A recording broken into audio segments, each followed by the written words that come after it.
6, our final one, the importance of teacher modeling. Now, this is not modeling the latest yoga pants. This is modeling your own behavior.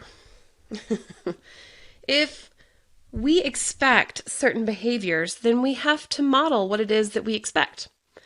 This takes a lot of consideration. They're watching our every move. If we want it to be important to them, then it needs to be important to us. Some examples would be, if someone is talking, how am I, Nicole, listening? Am I listening attentively? Am I making eye contact? Am I nodding my head that I get it? That's what I'm modeling, and then the other ones will mimic it. Demonstrate importance by doing things you've asked them to do on their own. So a concrete example would be reading. If it's reading time and I want my little ones to go and read, then I myself, instead of going to do the dishes, am going to model how important reading is by sitting down to do reading. If it's art, if I've asked my little ones to draw a picture, then I'm going to draw a picture as well. That modeling speaks volumes. That old adage of do as I say, not as I do, it doesn't work with humans. We've got to do as we're doing. Follow through. Follow through is hard for us, but we have to follow through with what we say. We can't make empty threats. And we need to reward good behavior right away. For me, I have to reward good behavior right away because I will forget later on. Remember, when you are listing consequences of rules, to also remember to list the good ones, not just the negative ones. Rewarding good behavior doesn't mean that you only call out on the good kid, look for the disruptive child and wait for something good to happen. When you see the disruptive child doing something good, pounce on it, reward it. When we ignore minor infractions and remember to recognize the good. So at one time, a couple years ago, I had this student who was always disrupting and shouting and had a lack of focus, was always moving, always in trouble with other teachers. He needed movement.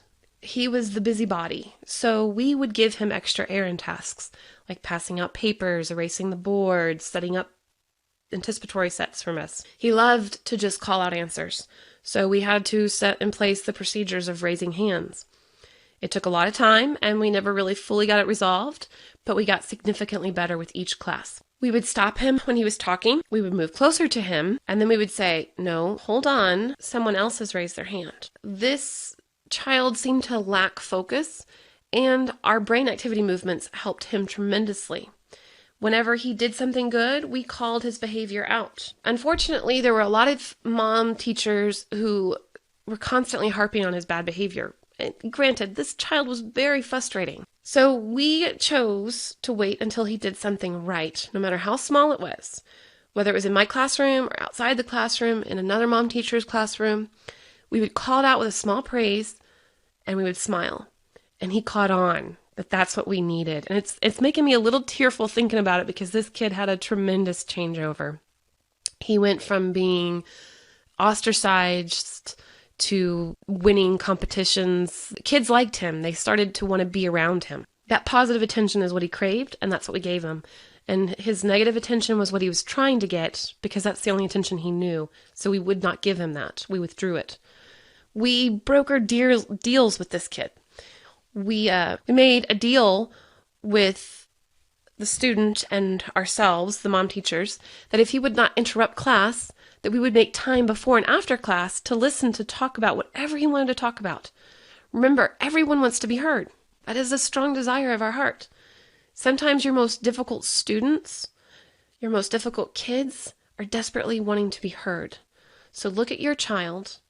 Are they misbehaving because they need individual time with you? Have they had time to voice their concerns, their hopes, their dreams, their fears, without worry that you're going to pass judgment on them or try to fix the problem?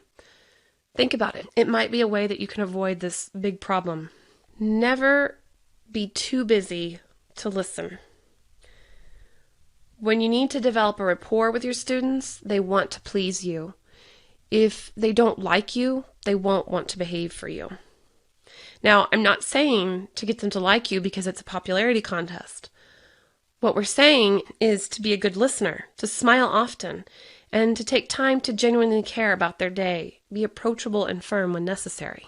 So this picture here just to give you a little personal information, backstories, is my father-in-law and our oldest. He is obviously making time for her and listening to her.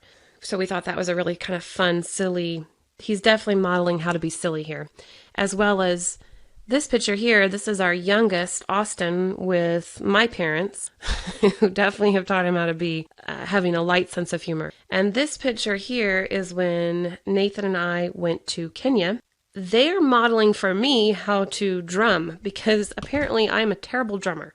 So they had to physically manipulate my hands to get me to do what I was supposed to be doing. So that's a little bit about us. And this concludes segment 2 of Classroom Management. I hope you enjoyed it. What we are going to move on next to is segment 3, Behavior Modifications with Learning Styles. Have fun.